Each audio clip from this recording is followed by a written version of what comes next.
Hello, my name is Rich Howard, owner of Architectural Builder Supply. In this video is to bring you a closer look at the Yale. This is the part number 197-1/4. This is a double cylinder, what they call a jimmy-proof lock, or a surface-mounted deadbolt, or an auxiliary deadbolt, known by all of those names. Okay, jimmy-proof deadlock. Jimmy-proof is going to come from the fact that manipulating these fingers is impossible, really, because they're on the inside of the door. Also, what makes it jimmy-proof, I suppose, would be the shutter guard that's here.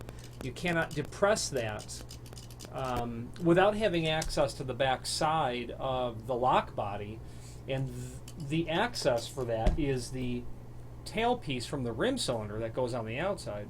Anyway, let's go through a visual tour of everything and put some dimensions on some of these pieces. So that's the lock body. The 197 is an auxiliary surface-mounted deadbolt from Yale. When you add the dash, or the 1/4, it makes a double cylinder. So on the inside, you'll have a key. Why would you want that? Well, you might need to prevent someone from reaching through glass and unlocking the door. Access like that would be typical. Obviously, using a key on the inside can be employed to prevent unauthorized egress, but of course that's, special knowledge to egress. If the door is locked and you don't have the key, you won't be able to go out that way. So you want to be cautious of not being able to exit without the key. But generally, a key on the inside is to prevent someone from getting their hand in and through and being able to manipulate it. Perhaps you're using this in some sort of application where it's a gate and you can easily reach your hand over. Having the key there will eliminate someone from just entering, obviously. So the dimensional properties of the body, let's go over that now. Looks like we got about an overall height of about 3 3/16. An overall width of the body looks like it's about 4 3/4. Overall height of the body, about 1 inch. Okay. This is in a bronze type sprayed finish. That's your lock body. Let's demonstrate the operation of it. I've got a couple of the, it's going to come with 2 original Yale key blanks. 5-pin 1109E are the key blanks that are used with these. Inserting the key into the inside cylinder will allow us to demonstrate how those bolts, or the fingers, sometimes they're called, come locking down. And once they're thrown, the inner mechanism of this, where there's a piece that moves, and the piece with the bird's mouth, or the yolk in it, isn't able to be retracted by just pushing the fingers, because there's a lever arm that basically locks it in place, and only the key cylinder rotating gets that thing to move up and down. Okay, so it's jimmy-proof in the sense that you really can't pry those up or open when it's in the locked position. Okay, the exterior, whether it's a 197 1/4, which is the double cylinder, or the single cylinder 197, will of course have the exterior rim cylinder that will come with a collar, a cylinder trim ring. Okay. Relatively nice, smooth, well, certainly very nice and smooth operation. Okay. The 2 keys, of course, are going to work that. You'll have the inside plate. We're going to go over installation in a moment, so that your installation, along with the screws that are included for this, there'll be a couple of machine screws that you can see right here with those brakes in them. Allow you to install that down to the door. Of course, your collar, your plate on the back, that sort of scenario. Okay. Now, there is included the screws. You'll need those long screws for getting the body attached to the door. The shorter bronze screws for the strike. I'm going to show you that next. You will have the breakaway screws for the rim cylinder installation. Then you will have a couple of flathead slotted screws, which we'll go over what those are for in a moment. Your strike plate. This is an in-swing style strike. L-shaped, very typical and common. Okay, this will mount, assuming that you are on the inside of the door. Give you an idea of what that typical installation looks like.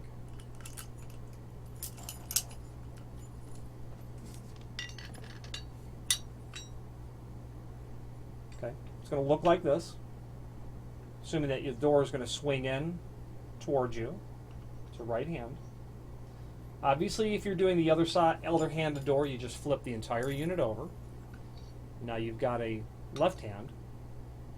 Making this for an outswing installation would not work with this strike. This strike is specifically intended for an inswing.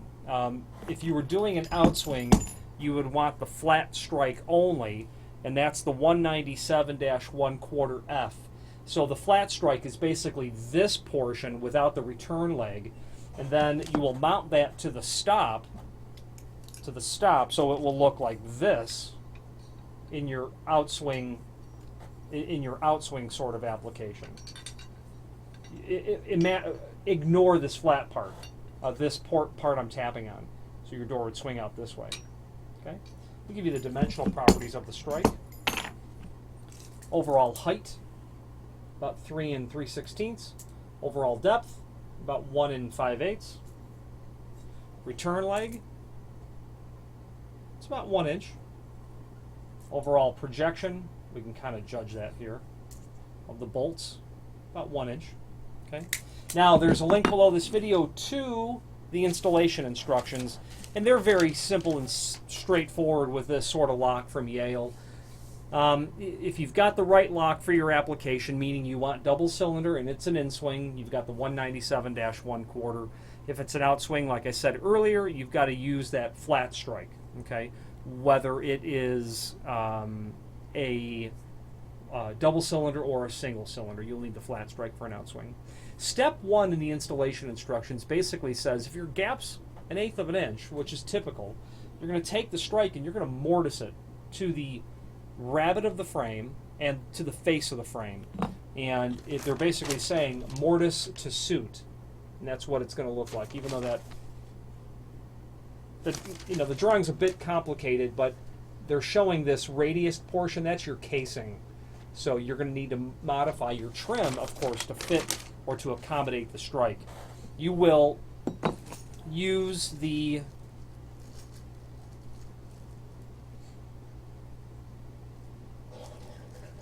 long flathead zinc screws in these holes, because it's the intention that these holes will hit the stud when you get through the frame. Okay?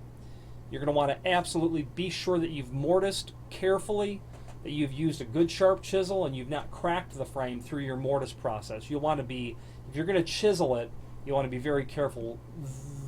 Putting a hammer and a chisel onto a frame in this sort of orientation provides a lot of opportunity to damage or crack the frame. I would really suggest a router if you can at all accomplish that. The long screws will go through here so that they hit the stud. The shorter finished screws, which are here, will go into the face of the frame. Again, pre-drilling those holes is crucial. If you don't, you're going to crack the frame certainly when you run the screws in. So if you've got 1/8 of an inch, you're going to mortise this flush. And the thickness of that looks like it's, heavy on 1/8 of an inch. But you'll mortise your frame for that condition. If your margin is greater than 1/8 of an inch, Yale is suggesting that you surface mount it. Okay, that would be typical or not unheard of. Mortising it would be standard, but if you have an unusually large gap, go ahead and surface mount the strike.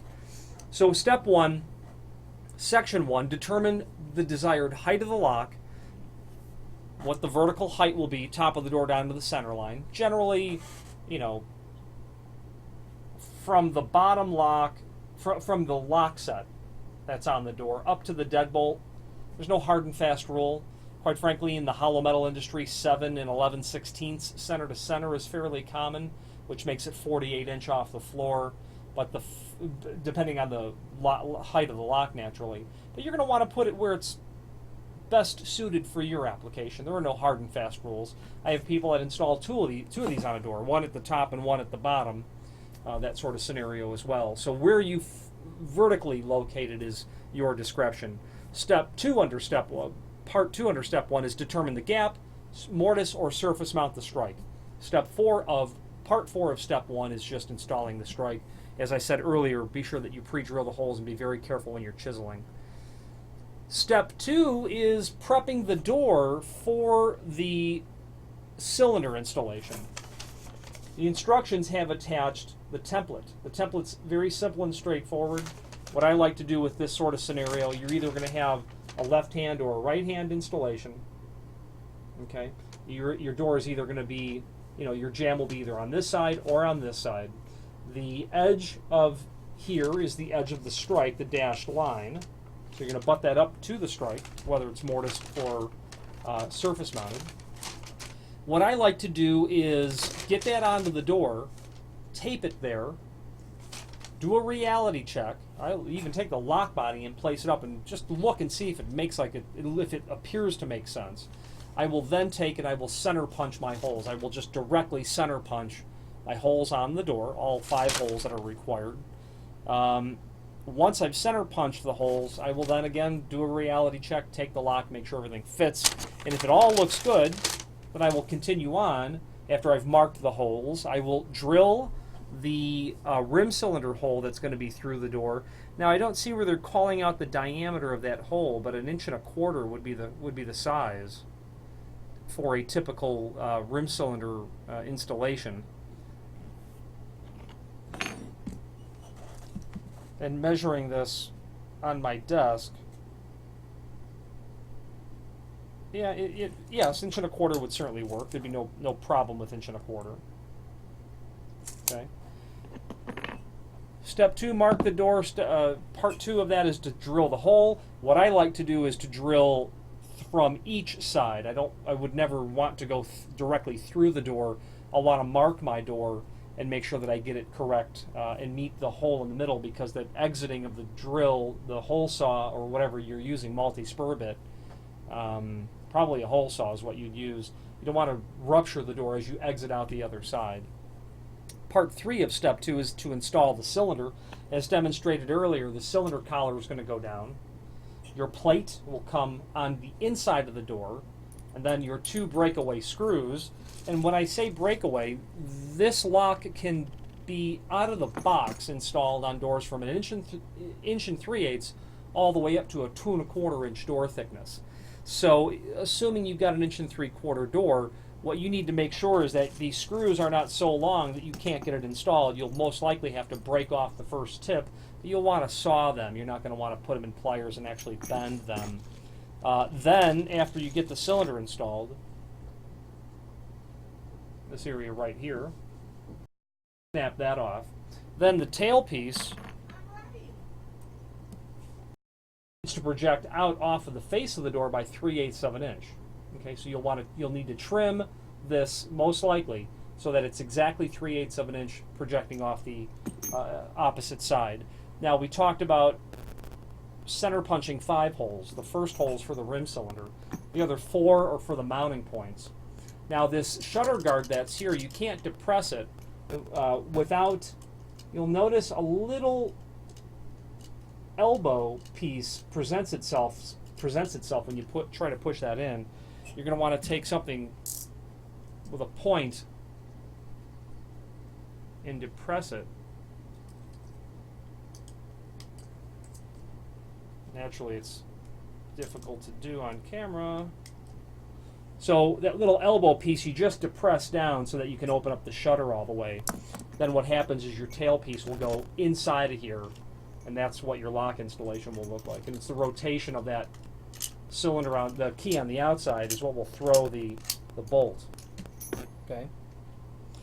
That is step 4 that we just went through. Pre-drill those holes for the screws. You'll want to absolutely do that. Again, no splitting of anything. Okay. And that's the Yale 197 1.25 inch. Nice quality lock from Yale. They've been making it for decades, certainly, and the name is quite synonymous with this auxiliary bolt. Finally, there's a link below this video to the manufacturer's page where you can pull up not only all of the Yale products that we sell, but a link to the manufacturer's website, along with a link to the full Yale product catalog. If you have any questions on the Yale number 197-1/4 double-cylinder Jimmy-proof auxiliary deadbolt, or any other Yale product, please feel free to reach out to us. Thank you.